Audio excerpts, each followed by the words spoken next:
Oh bila kita bersama.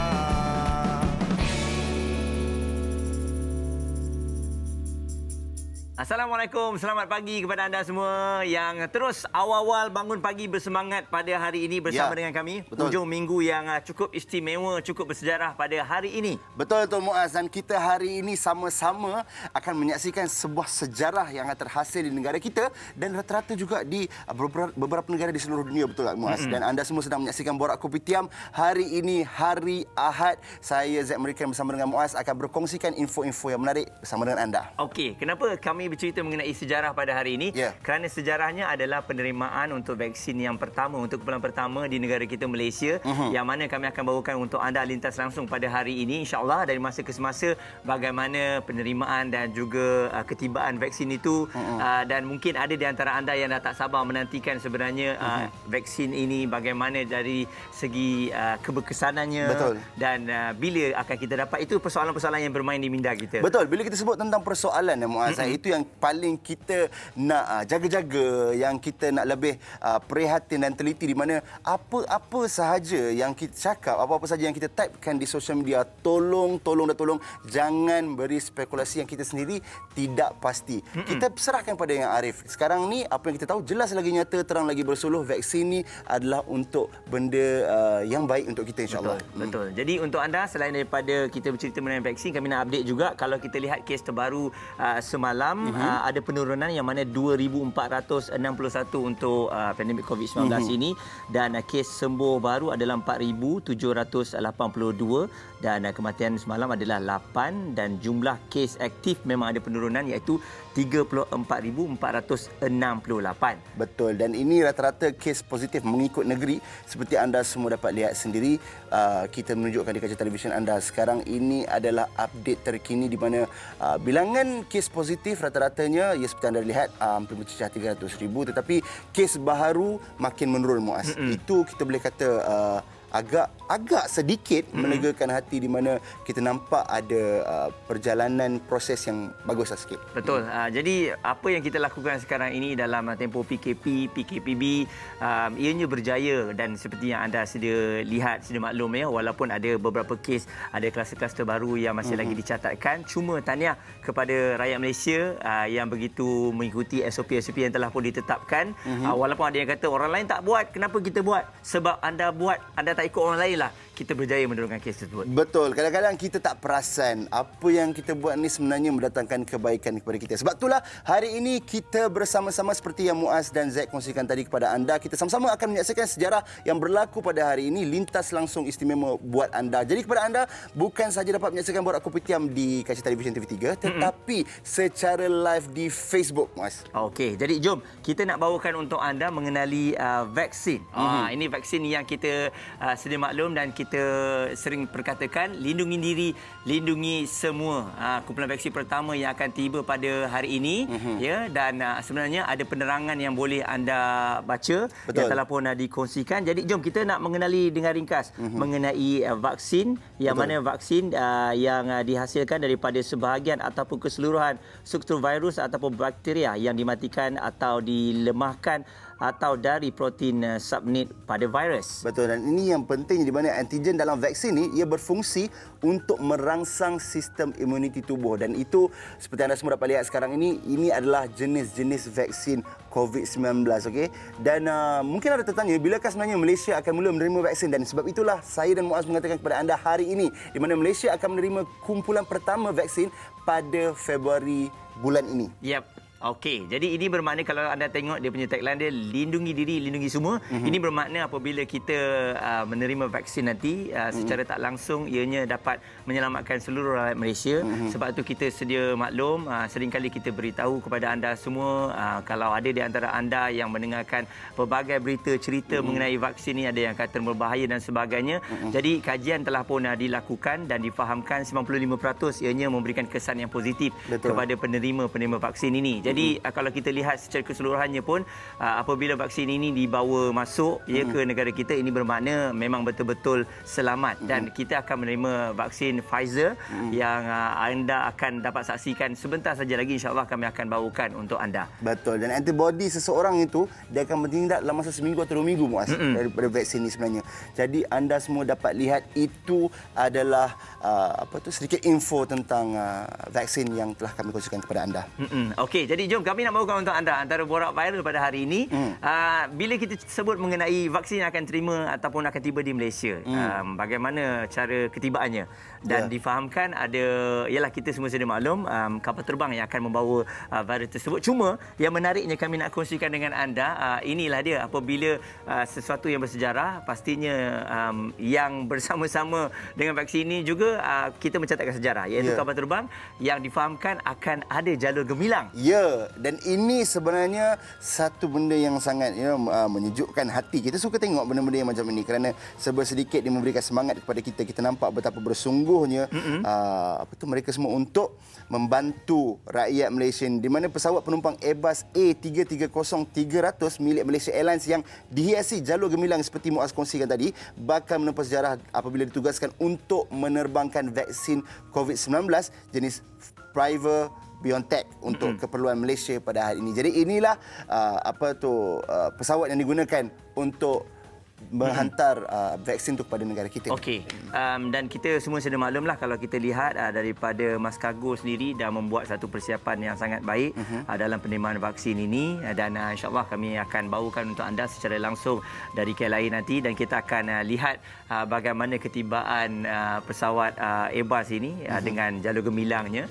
Dan selain daripada itu juga kalau kita lihat mungkin ada orang kata bila nak menerima vaksin ni, Zack, selalunya kita nak ada kepercayaan. Betul. Kita nak ada kena trust. Betul. Baru bila kita tengok seseorang tu dah ambil vaksin ni dan kemudian baru kita yakin, oh okey, tak ada masalah. Selalunya kita akan jadi macam tu. Kita nak jadi orang yang kedua. Benda baru. Ya. Benda baru itu benda normal. Bila diri kita bertindak balas begitu rupa, itu menandakan kita manusia yang normal sebenarnya. Jadi sebab itulah ada yang nak dikongsikan Muaz. Betul. Apa dia? Kita nak kongsikan bersama dengan anda seperti yang semua sudah maklum, yang mana yang mempermuat Perdana Menteri yang merupakan orang kuat di negara kita ni yang akan menerima vaksin yang pertama. Ini suntikan yang pertama kerana seperti yang semua sedia maklum bahawa kalaulah kita lihat keyakinan itu dapat dibuktikan melalui penerimaan vaksin ini kepada yang mempermuat Perdana Menteri, inilah yang bakal berlaku. Tan Sri Muhyiddin pagi tadi melancarkan buku panduan program imunisasi COVID-19 kebangsaan di Putrajaya. Fasa pertama akan melibatkan petugas barisan hadapan sehingga April, diikuti fasa kedua bermula April sehingga Ogos melibatkan kumpulan yang berisiko tinggi. Fasa ketiga pula akan melibatkan golongan dewasa berumur 18 tahun ke atas bermula Mei tahun ini hingga Februari 2022. Apabila semua orang telah dilindungi dan program imunisasi COVID-19 kebangsaan ini berjaya dilaksanakan, impak positif akan mula kita rasai insya-Allah. Pelbagai sektor ekonomi akan dibuka semula. Seperti pelancongan. Kita boleh saling menziarahi. Aktiviti sukan juga boleh kita amalkan. Okey, jadi itu dia perutusan Yang Berhormat Perdana Menteri dan seperti yang semua sedia maklum bahawa insya-Allah suntikan yang pertama itu akan berlaku pada 26 Februari ini. Jadi itulah dia. Jadi anda yang tertanya-tanya apakah yang kita akan kongsikan hari ini, jangan risau. Vaksin pun kita akan terus update bersama dengan penonton-penonton Borak Kopitiam kita dan hari ini kita ada topik yang menarik juga Muaz. Di mana tentang memang kenalah dengan kita, dengan Zack terutama. Kenapa Zack? Kenapa? Zack ni sebenarnya Zack ni oversize ke plus size Muaz? Kalau macam ni adalah plus size. Plus size. Sebab saya difahamkan kalau orang yang oversize adalah yang macam saya tapi pakai baju yang besar. Jadi itulah yang kita nak kongsikan kepada anda hari ini, topik yang menarik di mana fashion oversize dan plus size. Apa bezanya tu Zack? Apa bezanya tu Muaz? Yes. Jadi seperti yang semua sedia maklum, kalau kita lihat orang yang berbadan besar, ada orang kata badan besar ni tak boleh fashion. Takkan Zack? Sebab Zack dah buktikan ada pelbagai gaya fashion yang boleh sesuai dengan badan kita sebenarnya. Betul. Dia sebenarnya bagi Zack lah kan. Bagi Zack, kita ni rupa tak berapa nak ada sangat. Tetapi kita kena ada keyakinan. Kalau dah tak ada keyakinan, macam mana kita nak tunjuk first impression tu yang penting, betul tak? Jadi itulah sebenarnya hari ni kita nak kupaskan lagi. Adakah Zack punya ideologi tentang plus size tu betul ataupun sebenarnya selama ni Syok sendiri bahaya? Okey, dan ada orang yang berbadan kurus tetapi dia lebih selesa pakai baju-baju yang oversize. Yes. Terutamanya untuk wanita yang berhijab lah. Sebab dia kata benda ni adalah fashion. Memang betul pun. Kita dah lihat ramai contoh-contoh selebriti, Instagramer dan sebagainya. Billie Eilish antara orangnya. Yes. Billie Eilish pun dia oversize punya baju juga dia pakai kan. Maksudnya bagus juga Azad. Betul. Kalau dulu orang kata berpakaian ketat itu adalah nampak in trend. Tapi tidak sebenarnya. Dengan oversize ni, dengan tertutupnya, tapi still kita nampak dia masih lagi berfashion. Betul. Jadi apa-apa sekalipun mungkin anda ada pendapat anda tentang plus size oversize ni ataupun mungkin ada gambar anda sendiri yang ingin berkongsikan kepada kami, silakan dekat chat Facebook ke, dekat Instagram, dekat Twitter, gunakan hashtag Borak Kopitiam TV3. Alright, jadi untuk anda jom kita ada trivia mengenai oversize dan juga plus size. Fashion di dunia sentiasa berkembang dari tahun ke tahun. Perkembangan dunia fashion sangat berpengaruh pada perang, politik, budaya, pergerakan ekonomi, sosial dan banyak lagi. Fashion saiz besar atau oversize kini kembali menjadi trend di Malaysia. Bukan sahaja lebih selesa, malah tetap nampak menarik. Sebenarnya, gaya saiz besar atau oversize ini sudah mula diterima ramai wanita di negara barat sejak tahun 1920-an lagi. Ia merupakan satu cara untuk menunjukkan ketidaksetujuan dengan masyarakat yang hanya menumpukan pandangan kepada tubuh wanita. Fashion oversize ini bukan sahaja digayakan oleh kaum hawa. Bahkan kini fashion jalanan atau streetwear juga menjadi kegilaan remaja lelaki. Ia mampu menampakkan gaya jalanan ini lebih menyerlah.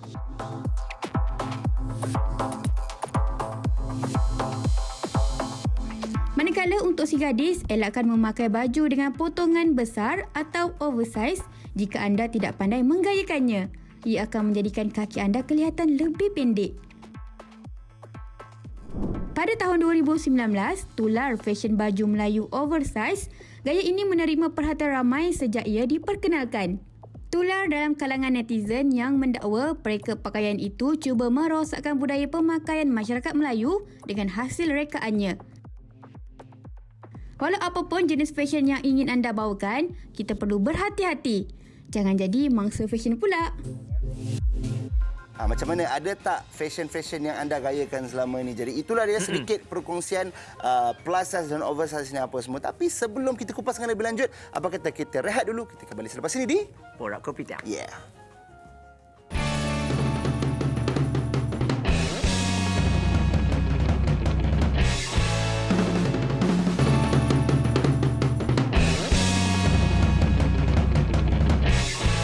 Pagi untuk anda semua. Yes. Bangun pagi ni mungkin ada yang duduk depan almari, duk tengok baju-baju yang sesuai. Terkejut saya, Muaz. Ya. Ingat duduk depan almari termenung. Satu masalah juga. Sebab Yalah. kadang-kadang kan orang tengok baju dia depan almari ni sebab apa? Ada yang kata baju dia dah ketat. Betul. Jadi dah tak muat.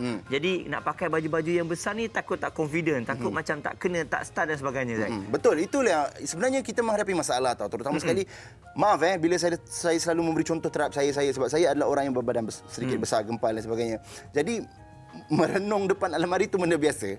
Memang benda biasa sebab kadang-kadang kita rasa baju kita ni dah plus size dah, tapi bila pakai macam normal size. Padahal beli dah macam plus size. Sebab itulah sebenarnya dia ada cara bila kita bertanya dengan orang-orang yang lebih tahu dan sebagainya. Sebab tu hari ni kita nak kongsikan. Sambil kita berkongsi sebenarnya kita belajar juga sebenarnya, Muaz. Itu yang kita sentiasa nak tekankan kepada penonton-penonton Borak Kopitiam, di mana apa-apa sahaja yang kita buat kena sentiasa berfikiran terbuka untuk menerima benda-benda baru. Okey. Jadi kiranya kalau kita nak berfashion ni tiada masalah dan tiada kekangan sebenarnya. Sebab tu hari ini kita bawakan untuk anda topik mencerita mengenai baju yang besar juga boleh menjadi fashion. Dan sekarang ni kita bersama dengan seorang perunding fashion iaitu Vivian yang sedikit sebanyak akan memberikan kita input bagaimana nak pakai baju oversize dan juga plus size ni. Betul. Hello Vivian. Hai, Apa hello. khabar? Khabar baik. Alright. Assalamualaikum. Waalaikumsalam Zack. warahmatullahi. Baik. Dan juga penonton di TV3 ya. Ya, baik. Vivian, jadi bila kita straight to the point lah kan. Bila kita bercakap tentang fashion Vivian ya, apakah ciri-ciri yang sebenarnya yang kita patut titik beratkan especially orang-orang yang berbadan besar macam saya sendiri? Macam kita lah ya. Macam kita. Saya nak cakap kita takut je saya je. Sebab saya pun memang plus size. Okey, so bagi saya, ciri-ciri yang paling penting untuk kita wanita plus size dan juga lelaki plus size ya, actually ialah keselesaan. Ya. Sebab kalau kita perhatikan, bila kita memakai satu pakaian ataupun gaya yang kita tidak rasa selesa, so kita akan rasa kekok. So bila kekok tu, automatically keyakinan kita hilang. So keselesaan tu amat penting. Okey, dan ada juga orang kata apabila kita nak menyembunyikan badan kita ni, selalunya kita memilih warna hitam. Ya, jadi betul. Vivian, adakah dengan menyorok di sebalik warna hitam tu saja boleh menyelesaikan masalah? Tidak sama sekali, malah lagi kita akan ketinggalan dalam dunia zaman moden sekarang dalam penggayaan. Okey, so di sini saya nak tekankan which is that sekarang ni kita di zaman moden ya, zaman sekarang ni di mana kalau boleh kita tak nak lagi orang cakap memakai color gelap dan untuk melindung orang cakap menyembunyikan kita punya saiz yang sebenar. Sebab actually ada cara-cara dia di mana kita masih boleh bergaya dengan memakai orang cakap color yang terang, corak-corak yang besar. Yang penting padanan yang sesuai. Vivian, saya suka bila macam tadi Muaz tanyakan tentang warna. Tapi bila tadi Vivian sentuh tentang corak itu, saya nak bertanya sebab banyak yang saya dengar dekat luar kata mereka yang plus size ni, berbadan besar ni, jangan elakkan pakai baju-baju yang berbelang-belang, yang corak bunga, abstrak dan sebagainya. Jadi apakah fashion sebenarnya, Vivian? Adakah itu betul ataupun tidak sebenarnya? Okey, so sekali lagi saya ingin tekankan ya, sekarang dah zaman moden. Okey, zaman sekarang ni kita dah tak main lagi orang cakap kena pakai corak-corak yang kecil untuk nampak kecil. Tidak sama sekali. Seperti yang kita nampak, okey, model yang digambar menggayakan actually corak yang besar. Di mana kita padankan bahagian bawah tu dengan base yang gelap. Dan juga seperti gambar sekarang ni, kalau anda nampak actually model kita tengah memakai baju, okey, yang ni memakai orang cakap corak yang sangat besar, tapi base dia kita padankan dengan color yang gelap. Okey, dan macam sekarang ni, okey, kalau anda nampak pula model ni memakai color yang terang dan kita padankan dengan color yang gelap di luar. Kita padankan dengan jaket dan juga untuk bahagian bawah, seluar tu kita padankan dengan potongan yang orang cakap slim cut. So kita nampak ada orang cakap slim sikit. So cara-caranya. Okey. Jadi selalunya apabila saya tengoklah kan, bila kita nak pakai baju yang besar sikit ni, mungkin baju tu tak ada masalah sebab baju tu kita boleh ambil baju besar. Tapi masalah dengan seluar. Jadi seluar yang sesuai ni macam mana agaknya? Macam tadi Vivian kata slim cut tu bagus, ataupun adakah baju, seluar yang lebih besar, lebih orang kata selesa tu lebih sesuai? Okey, so di dalam penggayaan plus size yang paling penting adalah padanan yang sesuai untuk kita menggayakan fashion-fashion terkini. Contohnya kan kita bila dah plus size ni, orang cakap kita takut sangat nak pakai baju-baju yang besar sebab nanti kita nampak lagi besar. Tapi sebenarnya kita boleh padankan, kalau kita ingin memakai orang cakap bahagian atas tu baju yang besar, kita padankan dengan potongan seluar yang slim untuk nampakkan balance. Tapi taklah kita nampak lagi besar. Tapi kan Vivian, macam sekarang yang macam kami dapat lihat sekarang kan, rata-ratanya wanita mostly kalau pakai apa yang style pun cantik. Tapi sekarang ni yang masalahnya kepada lelaki tu. Jadi Vivian, macam mana lelaki ni? Sebab perempuan, sejujurnya saya cakap, yang berbadan besar pun, kalau dia style, dia akan cantik, dia akan stylo. Tapi lelaki, kita nak cari yang macam mana? The perfect fashion for plus size punya orang. Okey, so bagi saya actually sama juga konsep dia, wanita dengan lelaki. Sebab kalau kita perasan, fashion-fashion untuk lelaki sekarang pun lebih kurang samanya dengan fashion kaum wanita plus size. Contohnya seluar untuk kaum lelaki dah ada slim cut. Siap yang orang cakap atas buku lali lagi. So yang paling penting padanan yang sesuai. So kita nampak, bila kita nampak balance tu, so nampaklah orang cakap, orang tak nampak yang kita tu tengah bersaiz-besar sebenarnya. Okey. Jadi Vivian, dari segi pemilihan warna pula macam mana? Warna-warna yang terang ni. Ada orang kata warna-warna terang ni sebenarnya dia kena mengikut tona kulit warna kita juga. Kalau kita salah pakai warna tu nanti kadang-kadang boleh menampakkan kita ni tak nampaklah dia punya aura dia tu kan. Jadi mungkin boleh kongsikan warna-warna terang ni Vivian. Okay, so sebenarnya fashion ni no rule sekarang ni, okay. So macam contohnya gambar yang kita nampak model kita gayakan, ya boleh je kita proses gayakan color-color yang terang, striking macam model yang kita pakai sekarang ni. Cantik, Tapi cantik kan? Tak nampak actually what model tu actually bertubuh besar. Tapi dengan padanan yang sesuai, di mana kita padankan dengan skirt yang bertonakan color yang gelap. So dia seimbang. So bila seimbang itulah yang nampakkan kita lagi tertarik dengan gaya fashion itu. And then macam sekarang ni, kalau anda nampak di mana kita padankan model menggayakan color terang dan color gelap. So dia balance. So bila balance tu orang ada kebenaran orang cakap the truth of our size tak terlalu orang cakap nampak sebab kita dah gayakan kombinasi terang dan gelap. In the same time kita juga boleh pakai color yang terang. Taklah boring fashion kita tu. Betul. And untuk macam yang kita nampak pula untuk model kita sekarang, actually ramai wanita plus size ingin memakai color-color yang terang. Tapi mereka takut akan lagi nampak besar. Boleh je Z muas, tapi kena padankan dengan color yang sesuai. Contoh actually macam model ni kita bahagian bawah tu kita pakai color yang terang, pastel color. Di atas pun kita match dengan color pastel tapi dengan tona yang gelap. So tak nampakkan kita lagi besar. And then orang cakap actually model ni bersaiz XL tau, tapi tak nampak sangat XL. Ini orang yang sama ke yang oren ni? Yang ni untuk kepada mereka yang takut sangat nak memakai color-color yang terang. Boleh je kita plus size pakai color-color yang terang, striking. Okey, tapi dipadankan dengan padanan yang sesuai, di mana kalau bahagian atas tu kita pakai color yang terang, bawah kita padankan dengan color yang gelap, base yang gelap. Baik, okey. Vivian, perkongsian yang sangat-sangat menarik Vivian. Tapi sekarang ni kita nak tanyalah kan, mungkin Vivian boleh tunjukkan. Ada tak tips atau trik yang kita boleh yang mungkin Vivian boleh kongsi di mana kan untuk kita menggayakan seluar dan baju yang berlapis, kata orang tu layer lah. Mungkin Vivian boleh kongsikan dengan kita tips dan trik dia. Okey, boleh. Ini juga salah satu fashion terkini di mana wanita plus size ingin bergaya tapi takut sebab mereka tak tahu nak padankan macam mana nak bergaya layer-layer ni. Kan nanti lagi nampak besar. Okey, tips dia, kita boleh menggayakan gaya-gaya layering, dengan memilih kain-kain yang tipis. Jangan pilih terlalu tebal sebab itu yang nampakkan lagi kita jadi lagi orang cakap nampak besar dan lebar. Kan contohnya bahagian t-shirt kat dalam ni kita pakai kain tipis, and then over jacket kita ataupun outerwear kita pun kain yang tipis di mana mengikut orang cakap suasana di Malaysia. And then seperti yang kita nampak model kita pakaikan ni, kalau anda perhatikan, untuk outerwear saya cadangkan kalau anda nak memilih biar pilih yang ada structure. Contohnya yang mempunyai butang dan juga potongan bahagian di pinggang. Kerana bila kita pakai outerwear dan bila kita ada butang, kita boleh butangkan dia, akan nampakkan lagi kita punya bentuk badan walaupun kita bertubuh besar. Jadi Vivian, satu lagi ini menjadi masalah ni apabila kita nak meniru gaya orang lain.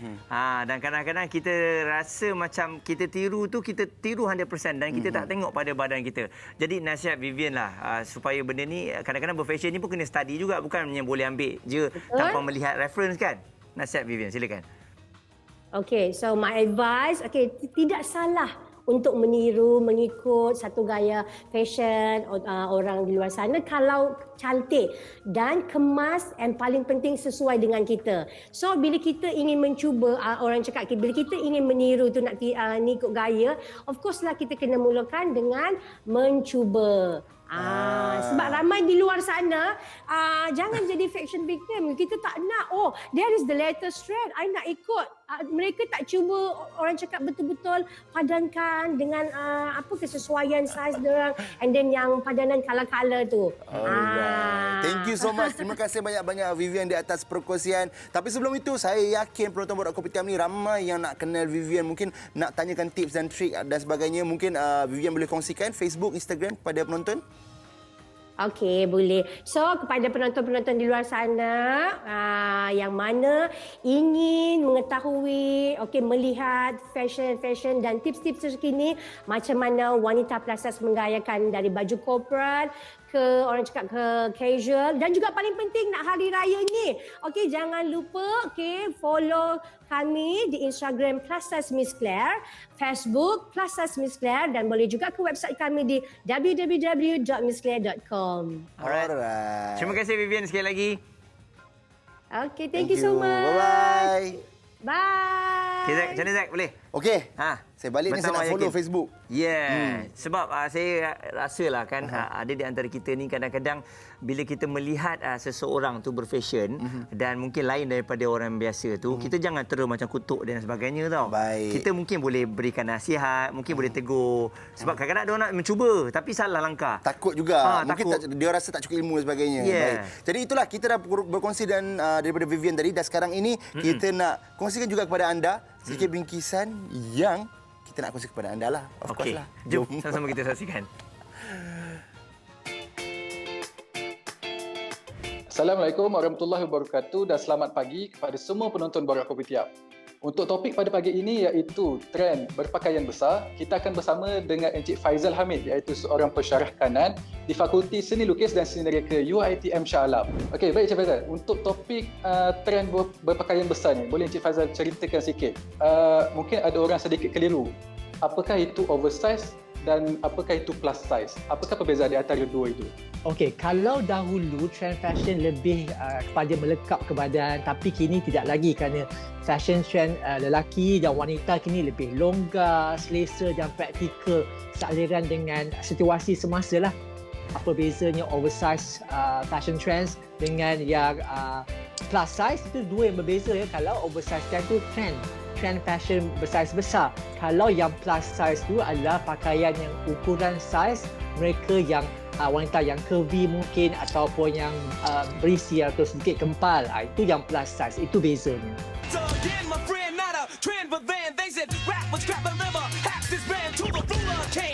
Kalau pemakaian oversize fashion trends ni, kalau dahulunya tahun 80-an di mana kebangkitan penyanyi hip hop, rapper, saya ingat ada MC Hammer dan sebagainya, mereka pakai seluar besar, baju besar dan sebagainya. Hingga sekarang trend tu adalah kadang-kadang dia in, kadang-kadang dia out kan.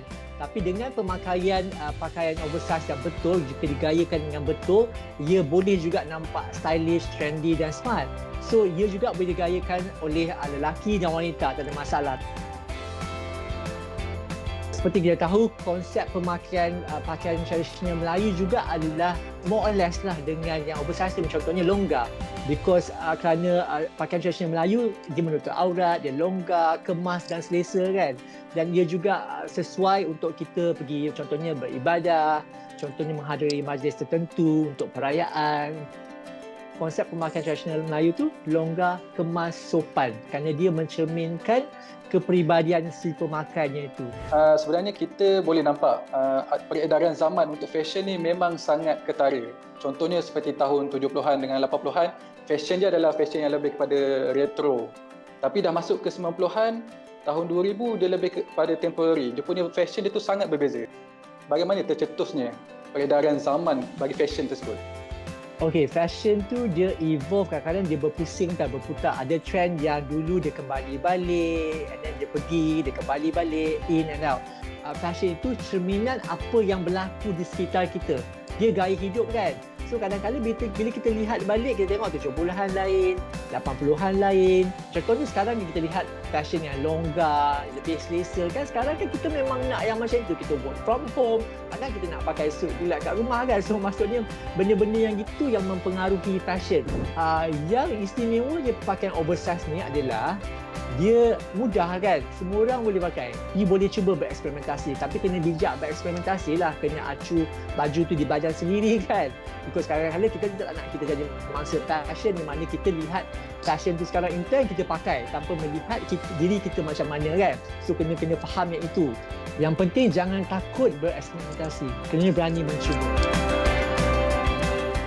Jangan takut untuk berfashion. Ya, alright. Itu yang kita jangan takut sebenarnya. Tapi banyak benda yang kita nak belajar ni, Muaz. Ya, kena belajar sikit-sikit. Jadi sebab itu kami bawakan untuk anda hari ini dalam Borak Kopitiam. Jadi ada baju-baju ibu-ibu ayah kita yang besar-besar tu sebenarnya boleh juga kita pakai untuk dijadikan fashion kita. Betul. Dan bukan itu saja, ni ada sedikit info yang kita nak kongsikan kepada anda, di mana jom kita dengarkan tips inisiatif Nestle Lactogro sebagai jenama Grow Happy untuk menceriakan anda sekeluarga. Dan tips inspirasi Grow Happy #37 ni masa untuk minum petang. Alright, berilah susu Nestle Lactogro dengan snack berkhasiat sebagai minum petang bersama-sama dengan si manja. Sambil minum boleh mengajar mereka cara bersosial, makan dan minum dengan lebih formal. Dan si manja seronok bergaul bila mood dan juga perutnya okey. Jadi Nestle Lactogro ni yang mengandungi probiotik L, Luteri boleh memberikan keselesaan pada perut mereka. Ya, jadi itu dia. Jangan lupa untuk anda semua dapatkan Lactogro. Baik, jadi macam-macam kita dah kongsikan bersama dengan anda, dan sekarang kita di segmen tajaan bersama dengan Farina. Let's go. Assalamualaikum guys. Fashion oversize memang stylo, loose, selesa. Tapi kalau badan yang oversize, bahaya. Sebab apa? Mudah dapat sakit sendi, terutamanya sakit lutut. Bayangkan guys, ada fakta mengatakan yang lutut kita menampung beban 2 kali ganda berat badan kita. So, bayangkan kalau berat kita terlampau berat, orang cakap menekan daripada atas, menjadikan ruang antara tulang ni jadi makin nipis. So itu yang mudah bergesek. Belum kira faktor usia. Bila gel sendi ni dah nipis, lagilah orang kata sakit. Nak bangun dah duduk lama pun sakit. Bangkit tidur pun rasa sakit. Nak bergerak pun sakit. Terbatas kehidupan normal kita ni. Jadi hari ini bro bawakan satu produk yang unik, iaitu Joint Spray daripada Farina. Iaitu satu minyak angin moden tapi dihasilkan dengan bahan tradisional. Diluluskan oleh Biro Farmasi Kebangsaan. Dikilangkan di kilang bertaraf GMP. Kemudian berdaftar dengan Kementerian Kesihatan. Ada nombor MAL. Cara nak guna mudah saja. Kita spray saja di bahagian yang sakit. Pernah nampak kan bila orang kena tackle main bola, ada spray-spray, sama je. Tak perlu sapu, just spray saja, dia akan mudah meresap ke dalam sendi dan memberikan instant relief dan juga rasa nyaman tersebut. Tiada kesan sampingan.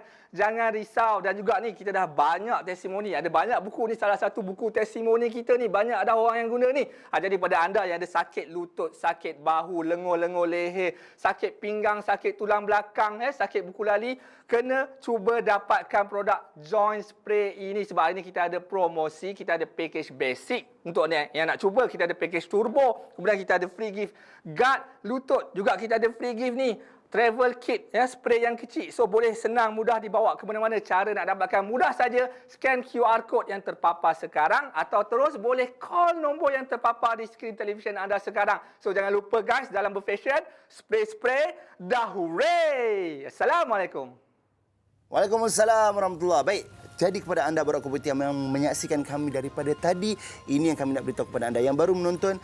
Hari ini kita sama-sama akan menyaksikan sejarah yang akan berlaku di negara kita, di mana hari ini akan sampainya vaksin batch yang pertama. Alright, jadi kami nak bawakan untuk anda lintas langsung bersama dengan rakan wartawan kami di lokasi, dan sekarang ni kita nak bersama dengan Sarah Abdullah yang dah bersedia untuk memberikan input dan juga info terkini mengenai apa yang berlaku di sana. Silakan Sarah. Terima kasih Borak Kopitiam, dan saya kini berada di Mas Cargo KLIA, iaitu di kawasan tarmac, dan di sinilah lokasi kapal terbang akan mendarat sebentar nanti, iaitu ketibaan bersejarah kumpulan pertama bekalan vaksin COVID-19 keluaran Pfizer-BioNTech, vaksin Comirnaty yang menggunakan teknologi mRNA. Dan setakat ini pengamal media dan semua pegawai bertugas seperti yang dapat lihat di sini masih lagi bersiap sedia berbincang mengenai urusan ketibaan itu nanti, dan mengikut jadual pergerakan, jemputan kehormat yang hadir dijadualkan tiba pada pukul 9.30 pagi.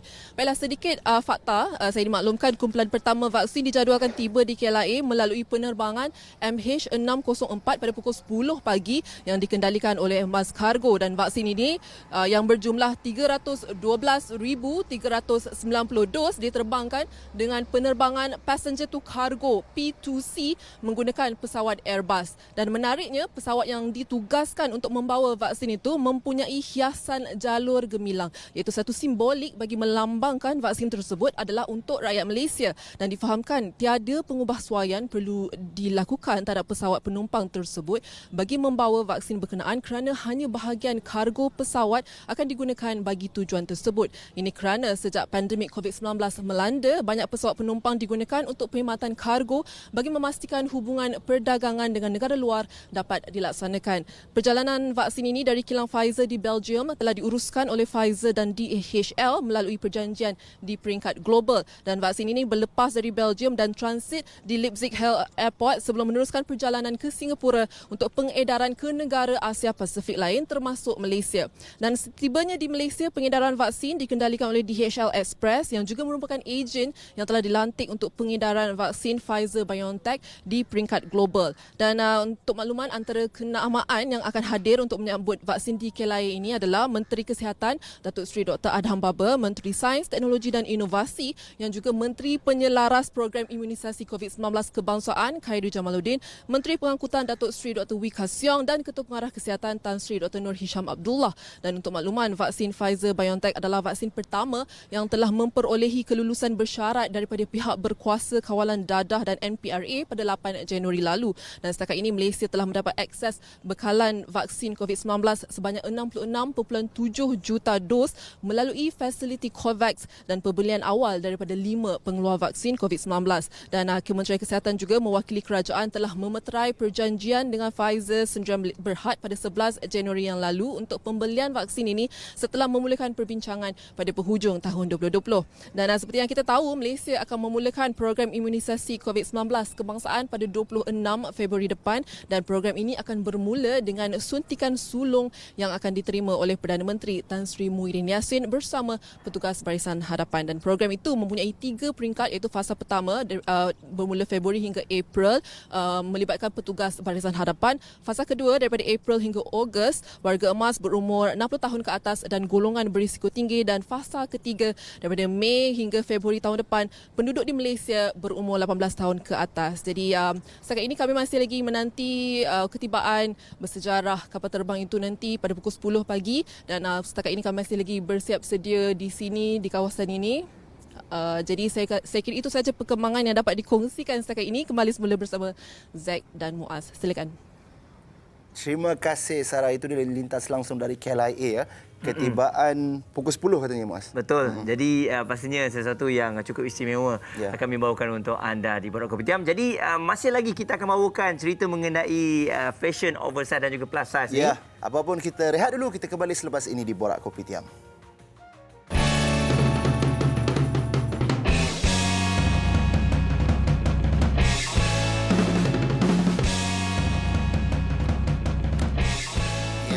Kembali lagi di Borak Kopitiam, Zack American bersama dengan Muaz. Guys, kita masih lagi berada di mana?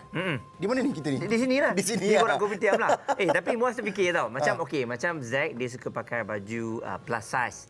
Right, macam Muaz suka pakai baju oversize sebenarnya. Sebab bukan sebab oversize ni dia mengikut fashion kan.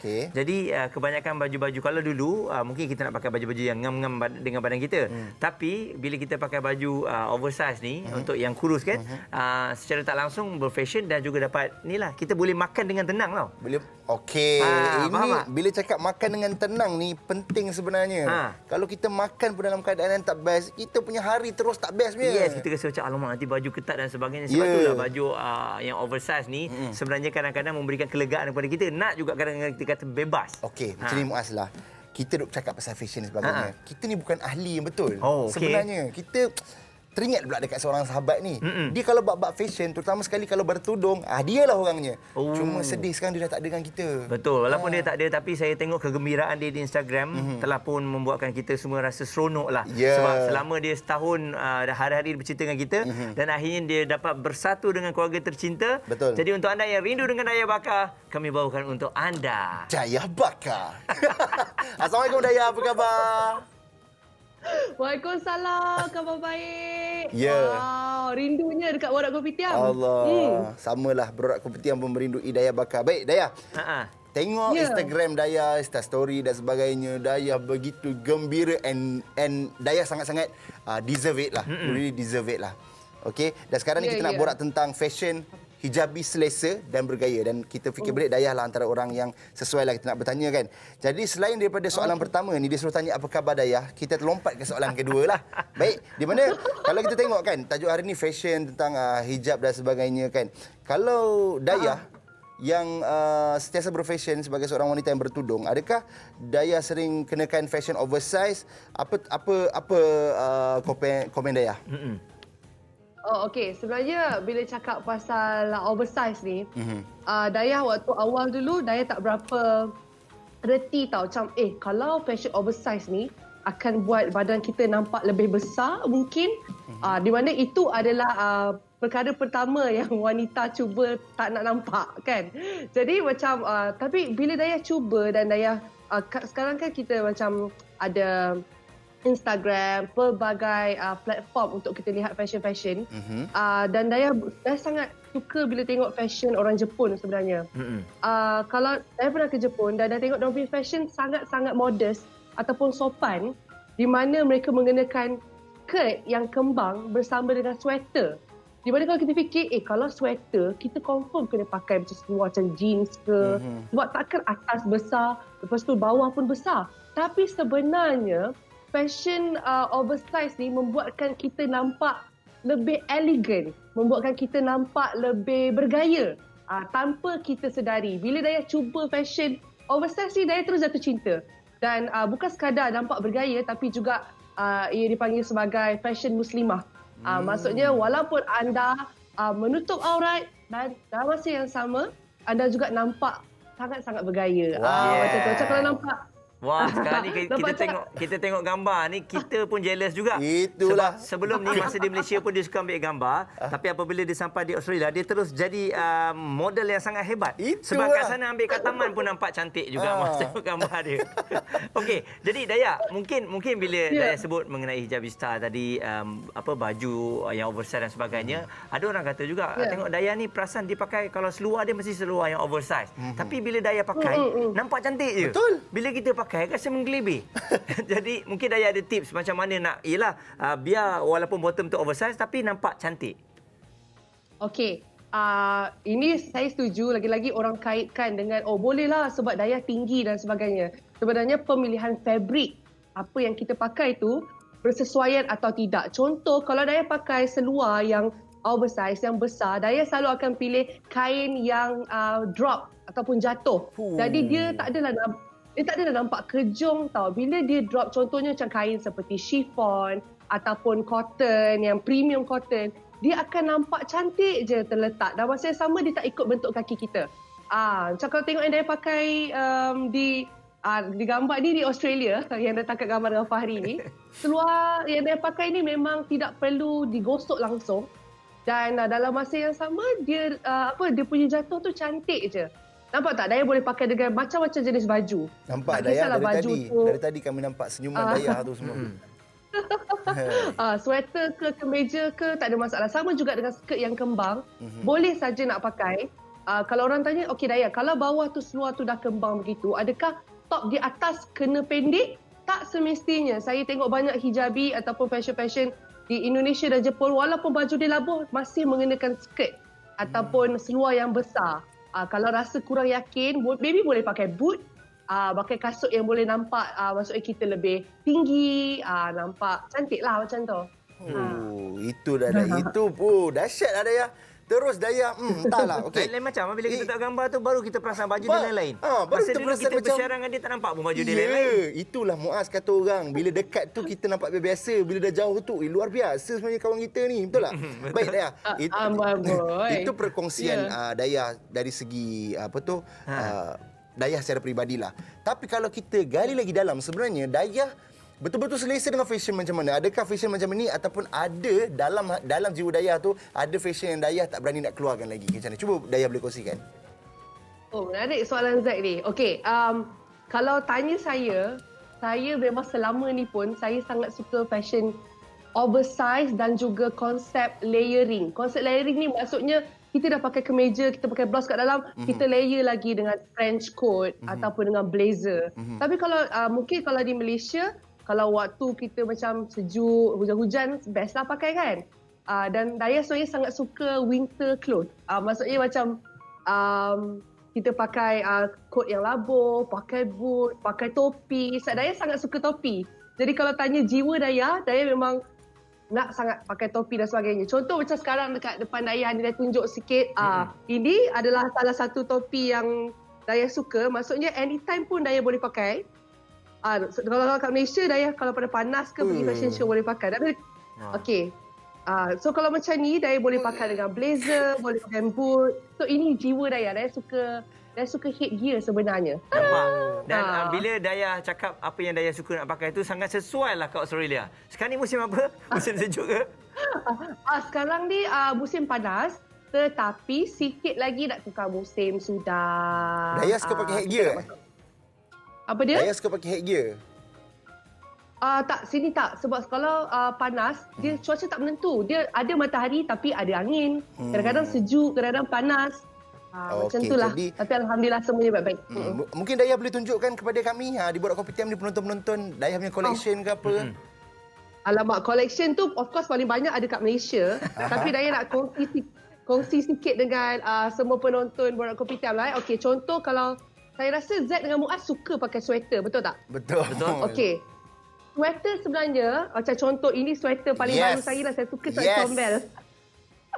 Okey, ni sweater, kalau sweater macam ni, untuk para wanita dekat luar sana, cantik kalau pakai dengan skirt kembang sebenarnya. Lepas tu pakai dengan sneakers. So, jangan risau tentang, kalau Daya sweater tu, saya rasa tak sesuai lah. Macam saya panas. Sweater ni sebenarnya sangat sesuai biar dia besar. Tak elok kecil, biar dia oversize. So you nampak lebih hip, lebih chill dan nampak lebih, Daya rasa lebih selesa. Kalau kita pakai baju yang besar sedikit pun kita selesa. Betul tak Muaz dan Zack? Betul.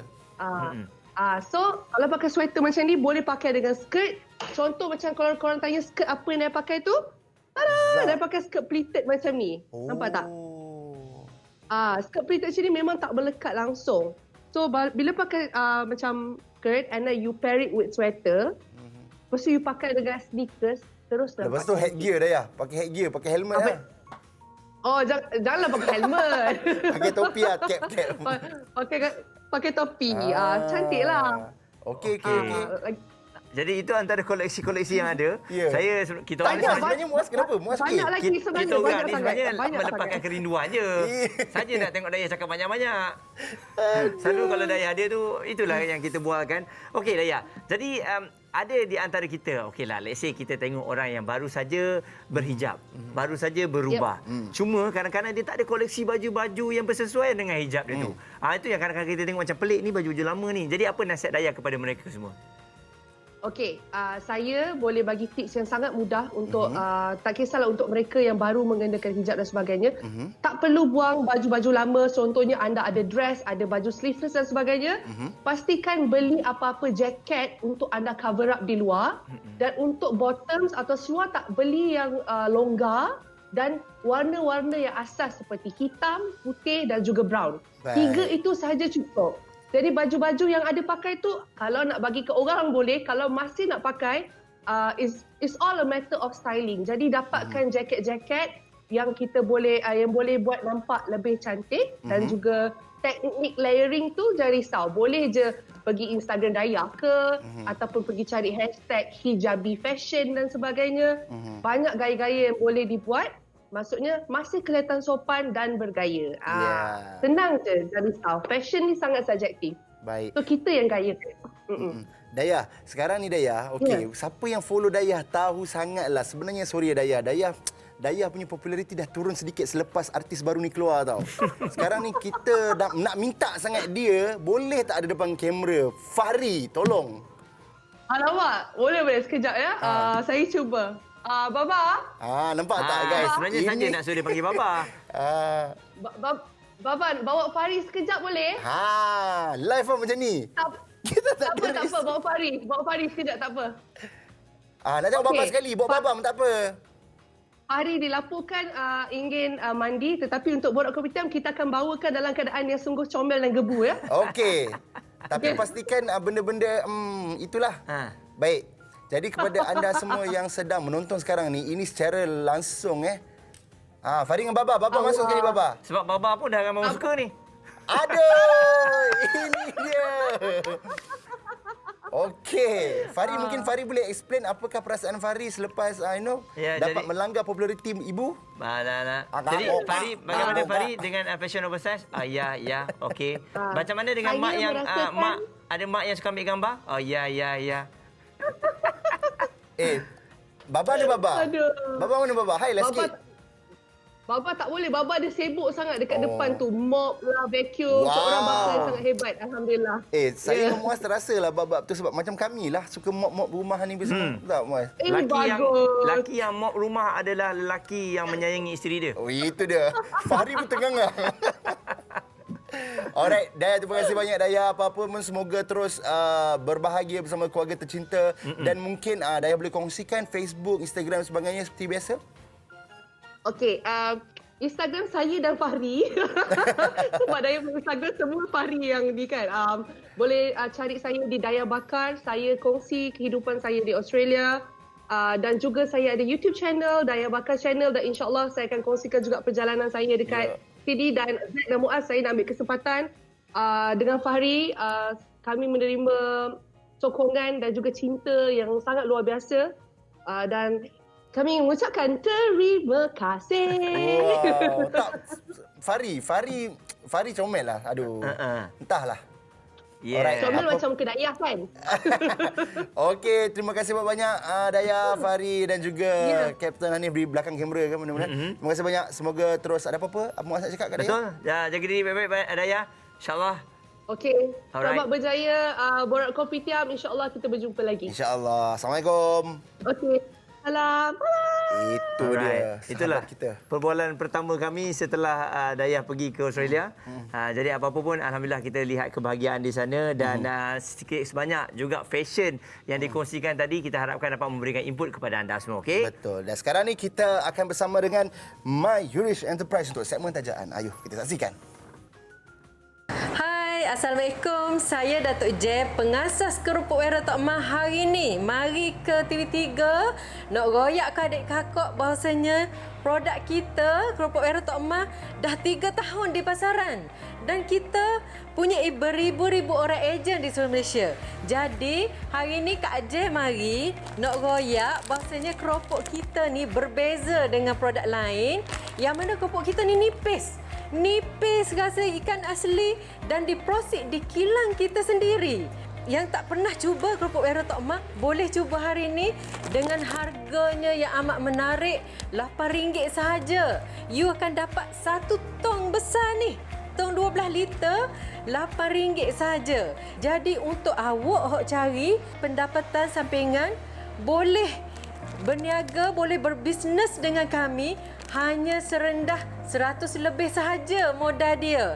Dan pulangan untung dia 2-3 kali ganda. Kalau you rajin, you boleh balik goreng, dapat 1 tong besar tu, pack balik dan jual dah dekat office ke dekat mana kan. Sekarang ni susah kerja. Jadi untuk side income, boleh cuba join ejen kami, Kerupuk Wera Tok Mah. Bersama Kerupuk Wera Tok Mah, you all tak perlu risau. Tak perlu risau tentang nak jual macam mana, nak pasarkan macam mana. Sebab bila join Kerupuk Wera Tok Mah, kita adakan satu grup untuk coaching, untuk ajar you macam mana nak jana income. Kak J, dan semua ejen-ejen mengakui yang produk kami memang betul-betul viral dan tak kata lidah, tak payah rusing. Hak mana makan kerupuk wera Tok Mah memang akan berpuas hati dan akan repeat lagi. Kepada sesiapa yang nak jana pendapatan bersama kerupuk wera Tok Mah, boleh hubungi nombor yang tertera di kaca TV anda ataupun layari Facebook kami HQ Kerupuk Wera Tok Mah untuk mendapatkan produk bersama ejen-ejen berhampiran anda. Jadi Kak Jen mengalu-alukan kedatangan anda semua untuk join keluarga besar kami di seluruh Malaysia. Dan jom sama-sama jana pendapatan di musim PKP ni. Kerupuk Wera Tok Mah, tok kata lidah, tok geli tekok. Ya, tak kata lidah. Tak kata lidah, tak geli tekok. Tak geli tekok. Kerupuk Wera Tok Mah sedap molek ni kata. Aduh. Okey. Kena cucuk nak sedap molek ni je. Okey. Nanti kita dapatkan kerupuk lah. Jadi untuk anda semua, kami masih lagi bawakan untuk anda hari ini. Hari yang bersejarah sebenarnya untuk negara kita Malaysia. Penerimaan kumpulan pertama untuk vaksin di negara kita. Dan kalau tadi kita dah bersama dengan seseorang, rakan wartawan kita Sarah yang berada di KLIA untuk membawakan antara input terbaru apabila apa yang akan berlaku di sana. Tapi sekarang ni kita nak dengan rakan wartawan kita juga. Tapi bukan dekat sana. Ni bersama dengan seorang penari / penyanyi juga. Saya suka fashion dia lah. Betul. Fashion dia nampak besar tapi style. Kita bersama dengan Cik Manggis dan juga wartawan kita Koko. Kalau Manggis pakai baju besar memang nampak Manggis je lah. Tapi kalau Cina pakai nampak macam Cik Mang lah pula. Taklah. Selalu orang cakap macam tu tau. Dia pakai baju besar pun stylo. Sekarang kita bersama dengan Cik Manggis. Hello. Assalamualaikum. Hai guys. Waalaikumsalam. Apa yang Manggis faham tentang fashion oversize? Fashion oversize untuk Manggis adalah pakaian yang paling selesa sekali dalam banyak-banyak jenis fashion. Bagi Manggis sebenarnya lebih sopan. Kenapa memilih untuk pakai baju oversize sebenarnya? First sekali sebab dia adalah Manggis tomboy dulu. Memang tomboy sangat. Rambut pun pacak dulu ketika start tiba. Serius lah weh. Iya. Sebab Manggis dibesarkan dengan ayah. So ayah dengan 3 orang perempuan anak dia, kita orang akan terikut ayah lah kan. Adik-beradik Manggis semua kasar-kasar. Dulu rasa macam bila pakai tu rasa macam bro-bro lah.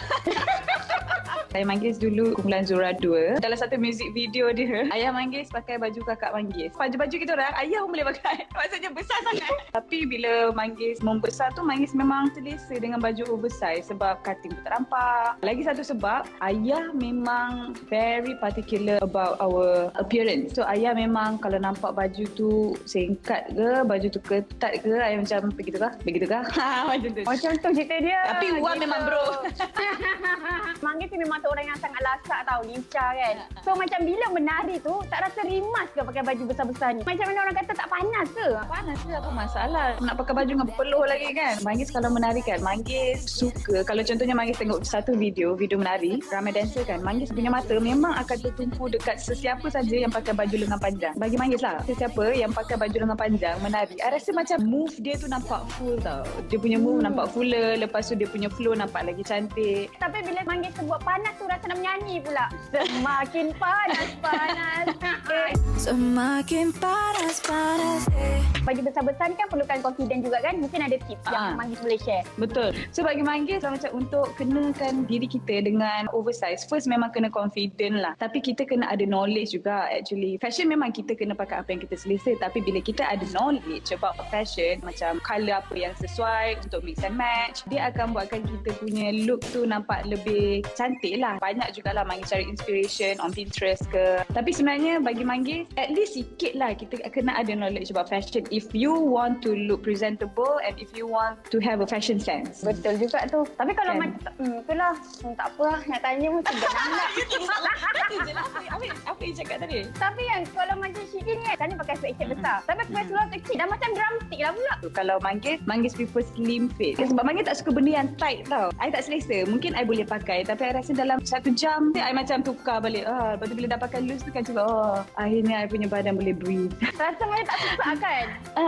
Walaupun dah berhijab, tetap aktif kan? Namun macam mana Manggis nak menjaga aurat tu? Mungkin boleh komen sikit. To talk about this, I think this is very subjective because I'm still at the stage of istiqamah kan. kan. So I pun tak nak buat satu benda dengan secara drastik. So macam sekarang ni I still want to do what I want, tapi I berhijab. Okay lah. Tapi kalau macam sekarang ni Manggis tengah menari, actually first time I post video I menari pakai tudung, I'm quite surprised by the comments that I received. Sebab actually ramai sangat yang bagi a positive comment. Sebab diorang kata macam menari boleh je pakai baju longgar-longgar, tak ada masalah pun. Oh, menari boleh je tutup aurat. You show dan hijabis juga boleh buat aktiviti yang diorang suka lah dengan cara pakaian yang sesuai kan. Macam brainstorm lah dengan husband Manggis macam. So that's why I created a look yang I lepas je, tapi sebelah aja kat sini konon-konon cara rambut lah kan. Sebelah letak belakang, lepas tu pakai topi. So bila I tengok I menari, bila I record tu kan, I rasa macam actually tak nampak kekok, but I dance. I'm actually happy sebab ada je few orang yang macam DM Manggis, oh hari ni aku try style Manggis. Oh really? Korang dah suka style I? Macam tu lah. Itu yang dikatakan pencetus tu. Thank you so much Cik Manggis atas masa yang diluangkan. Terima kasih. Terus stylo dan hipster. Wah gitu. Alright. Itu dia. Baru saya sedar, sebelah Cik Manggis adalah Cik Mangga. Awak simpan Muaz, kenapa tak beritahu saya tadi? Tak, maksudnya simpan. bersesuaian untuk mereka berdua sebab saya nampak chemistry dan juga aura dia. Ini bermakna tapi Kokok sentiasa disayangi lah. Kokok sentiasa disayangi. Maksudnya lepas ni kita tak tahu, mungkin Kokok dia kata dia suka Cik Manggis punya gaya. Betul. Lepas ni kita nampak dia macam Cik Manggis. Time tu lah baru ramai orang terliur duk pandang Kokok. Baru tahu. Baik. Jadi guys, kita macam tadi kita bersama dengan rakan wartawan kita Sarah yang mengatakan di mana ketibaan kemungkinan dalam pukul 10 pagi. Dalam pukul 10 pagi. Dan sekarang ini Abang Bos kita nak bersama dengan Sarah juga. Sekali lagi kita nak ke KLIA bersama dengan Sarah Abdullah untuk update terkini. Silakan Sarah.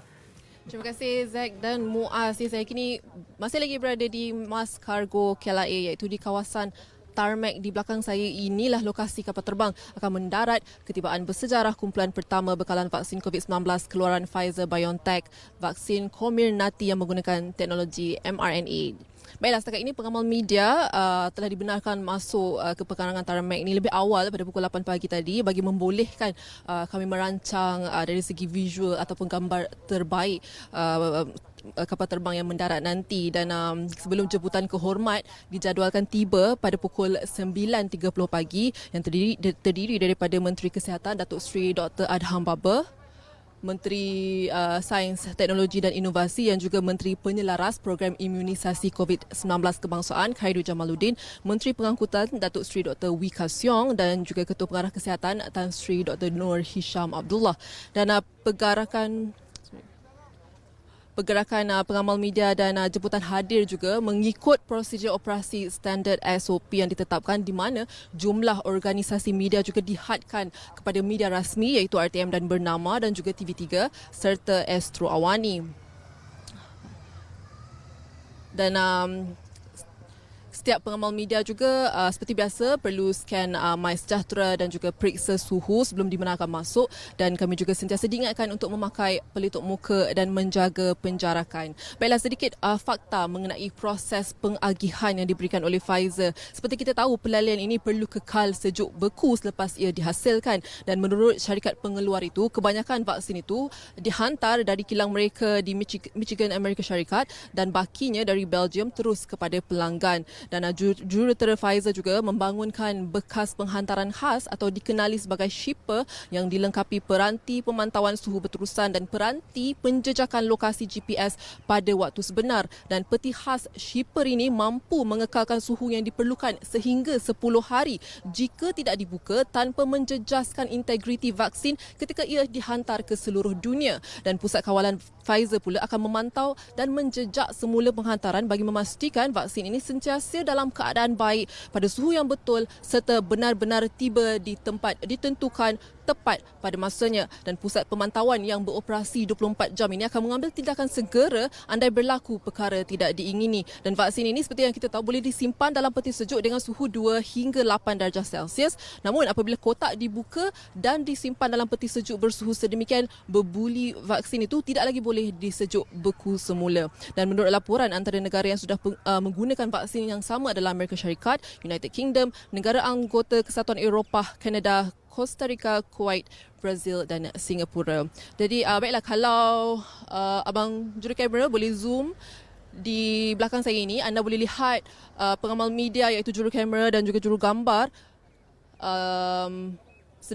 telah pun mengambil posisi mereka yang dikira posisi terbaik untuk merakam visual bersejarah apabila kapal terbang itu tiba nanti, dan sememangnya ia memang makan masa yang agak lama untuk menentukan posisi terbaik media bagi mendapatkan angle terbaik visual dan juga gambar. Jadi kebenaran untuk kami memasuki pekarangan tarmac ini lebih awal sangat membantu persiapan kami sambil menunggu ketibaan kapal terbang pesawat MH604 pada pukul 10 pagi nanti yang membawa lebih 300,000 dos vaksin daripada Pfizer BioNTech. Jadi saya kira itu saja pengembangan yang dapat dikongsi setakat ini. Kembali semula bersama Zack dan Muaz. Silakan.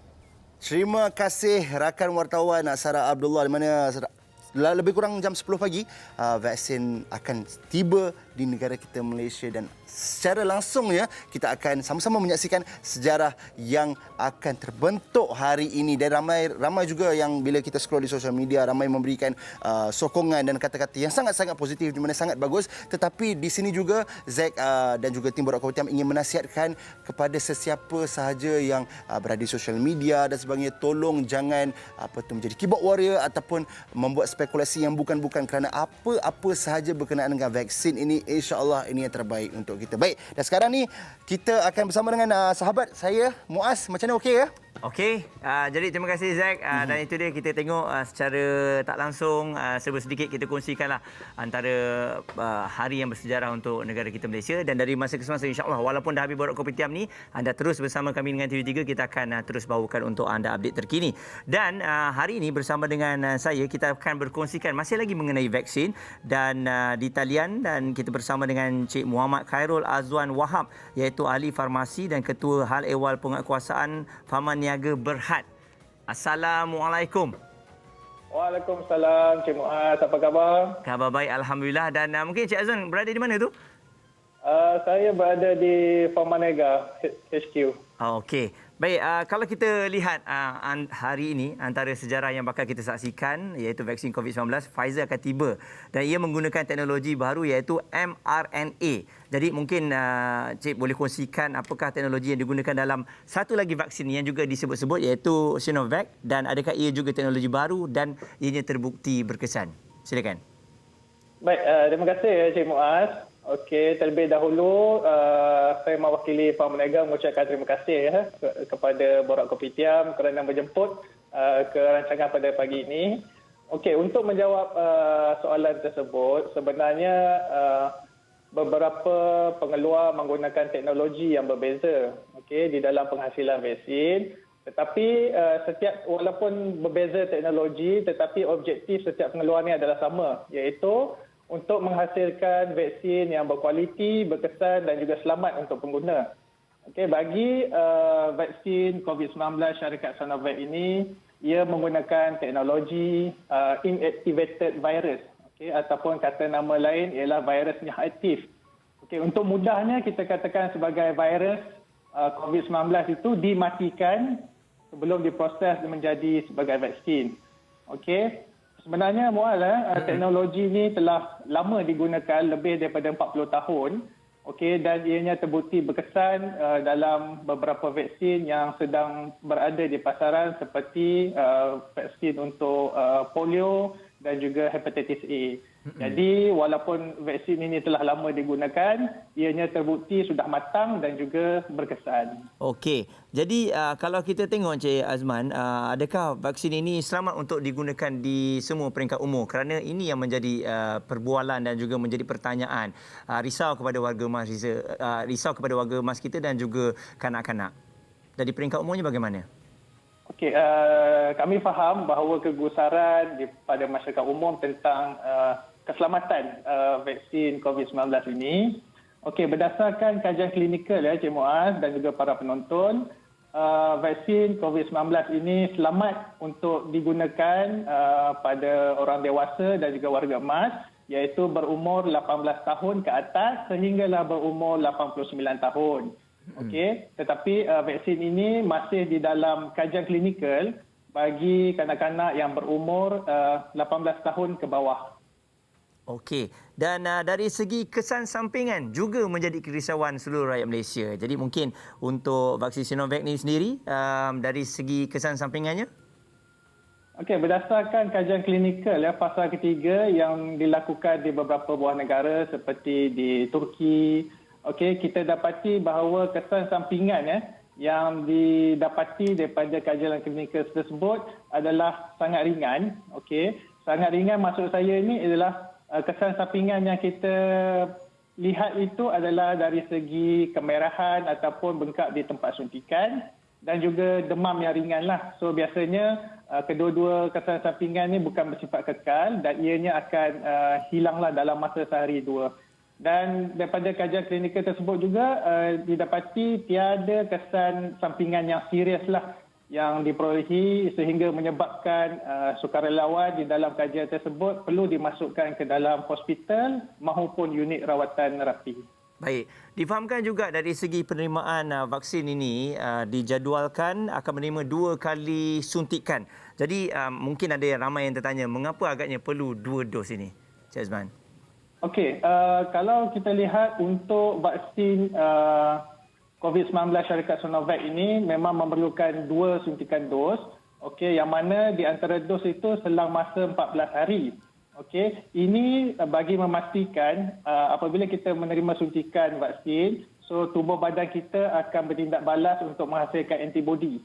Okey, jadi selang masa 14 hari untuk 2 dos ini bagi memastikan antibodi yang dihasilkan di dalam tubuh badan kita ini berada pada tahap yang optimum untuk mencegah jangkitan COVID-19 di masa akan datang.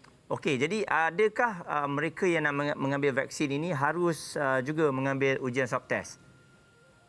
Okey, dari segi untuk mengambil suntikan ini, Yang Amat Berhormat Perdana Menteri baru saja melancarkan program imunisasi COVID-19 kebangsaan. Jadi di dalam program tersebut telah menggariskan panduan-panduan untuk mengambil suntikan. Jadi bagi mereka yang ingin mengambil suntikan, jika berdasarkan program tersebut tidak perlu melakukan swab test, tetapi apa yang perlu dilakukan ialah saringan suhu dan juga gejala semasa ingin mengambil suntikan. Okey.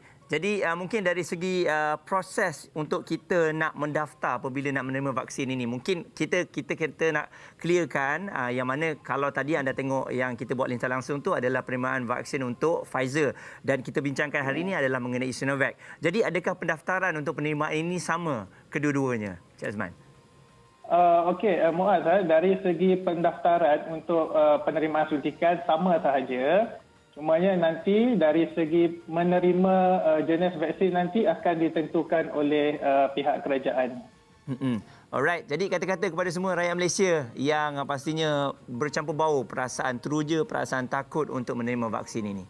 Cik Azman. Okey, pada pandangan saya dan juga para penonton saya berharap agar kita semua bersedia dan memberi sokongan kepada program imunisasi COVID-19 kebangsaan kerana kita yang pentingnya ialah kita ingin merealisasikan hasrat kerajaan untuk membentuk community immunity iaitu herd immunity dan seterusnya dapat mengembalikan, memulihkan semula ekonomi negara yang terjejas teruk disebabkan pandemik COVID-19 ini. Baik, sekali lagi terima kasih kepada Encik Muhammad Khairul Azwan Wahab yang merupakan ahli farmasi, Ketua Ahli Ehwal Penguatkuasaan Farman Niaga Berhad di atas penerangan itu tadi sedikit sebanyak memberikan info kepada kita. Kita doakan yang terbaik supaya kita dapatlah kembali normal seperti dulu, seperti sedia kala dan ini harus dilakukan oleh seluruh rakyat Malaysia. Terima kasih. Terima kasih Muaz. Baik. Alright, untuk anda semua, kami ada sesuatu yang istimewa. Mesti ada di antara anda yang bertanyakan, mana Zack? Mana Zack? Zack ni merupakan seorang pencipta lagu dan juga komposer. Difahamkan dia akan bersama dengan seseorang yang juga telah mencipta lagu-lagu yang hebat. Mungkin dia tengah nak mencari ilmu untuk menghasilkan lagu-lagu yang berkualiti. Semuanya selepas ini dalam Borak Kopitiam.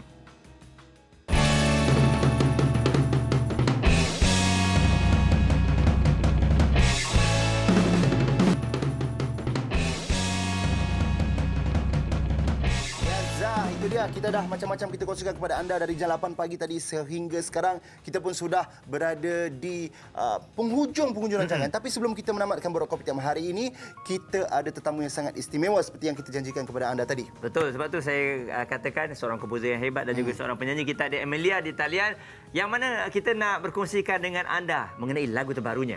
Hello Emilia, apa khabar?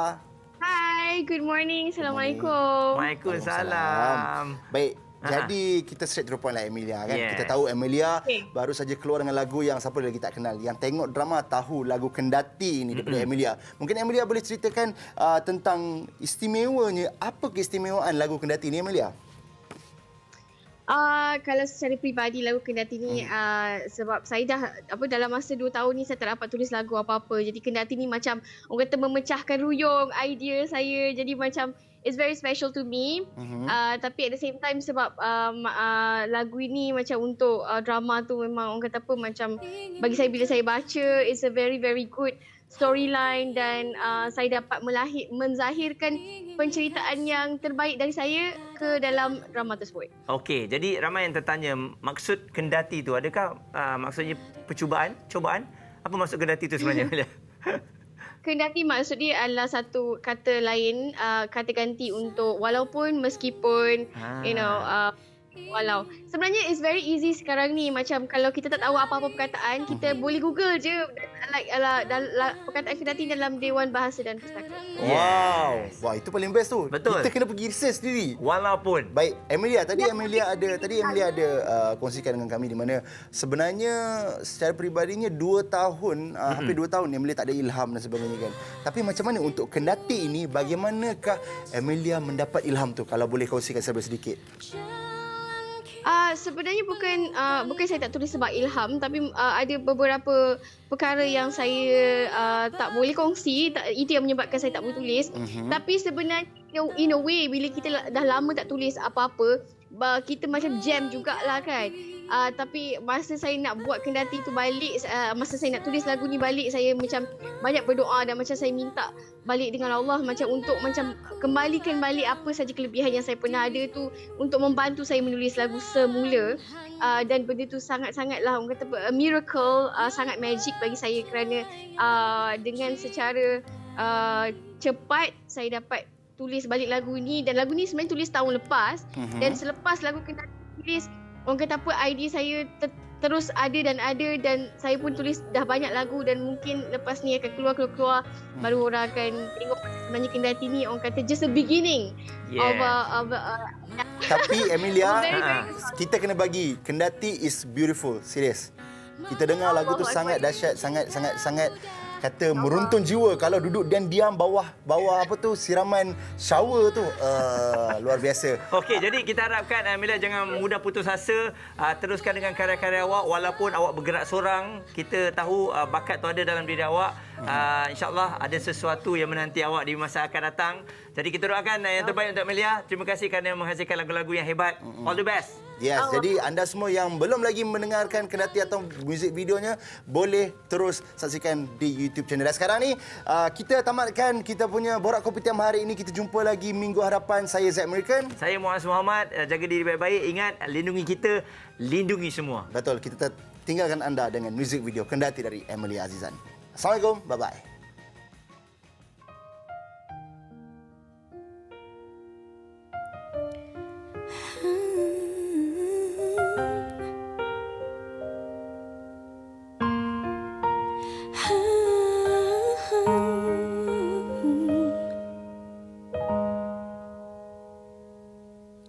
Detik yang mana ingin kau padam, hati yang mana ingin kau simpan.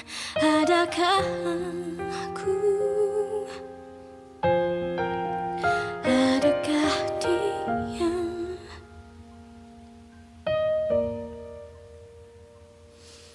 Saat yang mana ingin kau hapus dari hatimu tentang diriku, kerana kau tahu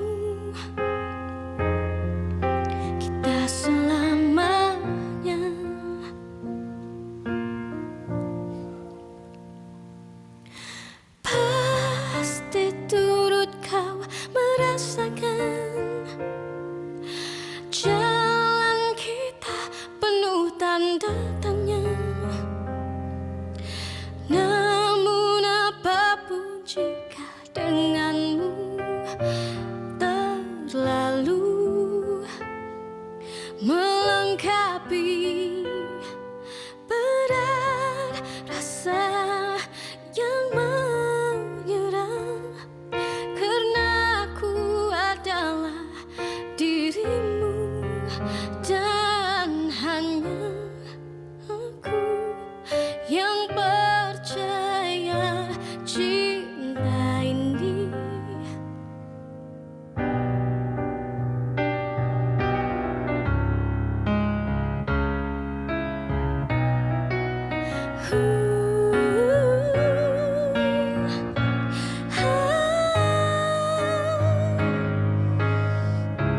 Mau saja ku bohong hati, mana